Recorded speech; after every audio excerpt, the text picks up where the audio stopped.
Hi, I'm Camilla, a men's dating coach. If you're new here, my goal is to help men have better dating lives and build up their confidence with women. Make sure to join my newsletter at thedatingboss.com. You'll get dating and self-improvement advice emailed to you every week. Let's start today's episode with question number 1 from one of my readers. Question 1. Could you discuss what will be included in a good dating profile? Quality pics, obviously, but what's written in a good narrative? Sarcasm or serious facts? I'm a firm believer that your dating profile has to convey that you're what's called a high-value man. So what's a high-value man? High value just means you're someone who works out on the regular, has a good career, and has his life together. Discussing your favorite Hobbit movie in your profile doesn't really do that. Telling women how much you love collecting Pokemon cards doesn't really do that. Mentioning you're in therapy and it's been working out great for you also doesn't do that. Unless you have an amazing sense of humor and it comes off well in your writing, you're better off having a somewhat boring profile. Find a way to talk about your career. Mention that you're active, whether it's going to the gym, mountain climbing, jiu-jitsu, yoga, or whatever. And talk about how you like going out to restaurants. Women love food, concerts, and so on. At a minimum, you'll come off as normal. And that's the main thing most women are looking for. But your photos will definitely do most of the talking. So make sure you do some looks maxing before getting them taken. Question number 2. Can you please do a video on women who seek out poly or open relationship dynamics? I met this woman on Tinder who told me she's looking for a relationship. I took her on dates, caught feelings, and had to drop her because she was mentioning to me about seeing other people in the future.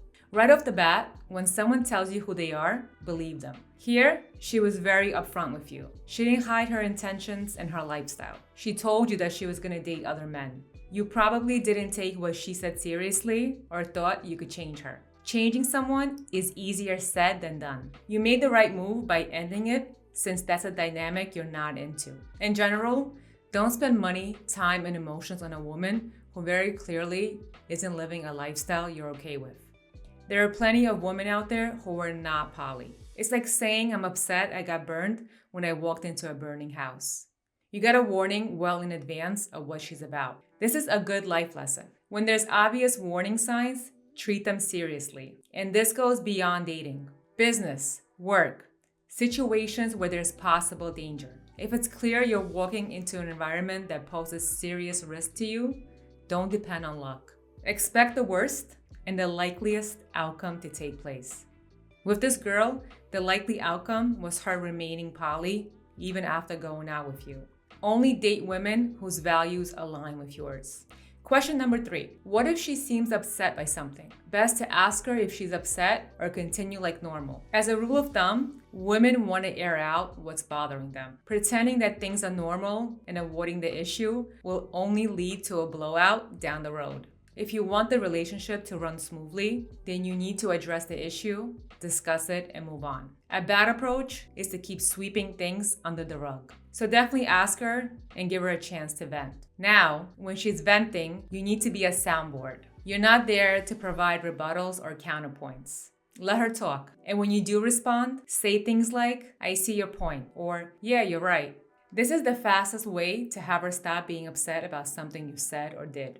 If you just hit right back and criticize or attack her while she's venting, it likely won't end well. You need to pick your battles. If the fight was over something small, go with the advice I'm giving you. If the fight is over something huge, like religious beliefs, she has a problem with your family, and so on, that's a different story. But if it's over something small, just be a soundboard and move on. Question number 4. How do you keep attraction alive in a marriage? The issue with being married is monotony. You see your spouse every day and not in the best light. She's probably mainly in sweatpants, no makeup, cleaning, nursing kids, walking dogs, and so on. In other words, she's not trying to look good for you. Same applies to you. You stop trying to look good. Maybe you got a dad bod going. You walk around in your boxers and you play video games in your off time. If you're losing sexual attraction for your wife, then chances are high that she feels the same way about you. You have to disrupt the routine.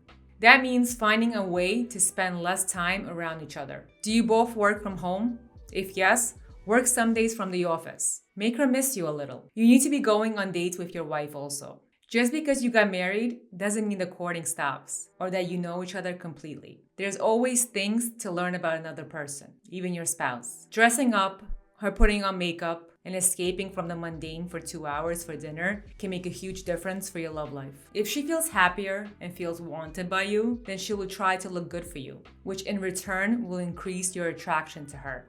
Take her on a weekend getaway, add something new to your bedroom activities, and so on. Have her start seeing you in a new light. None of this comes easy or natural. You actually have to will the attraction into existence. Taking action is definitely needed here. You cannot be lazy when it comes to attraction. A relationship becoming stale is a common issue. For attraction to last in a marriage, effort is always needed. And that's it for today's episode. If you have any questions that you want me to answer on this channel, sign up to my newsletter at thedatingboss.com and send me an email. Talk to you soon.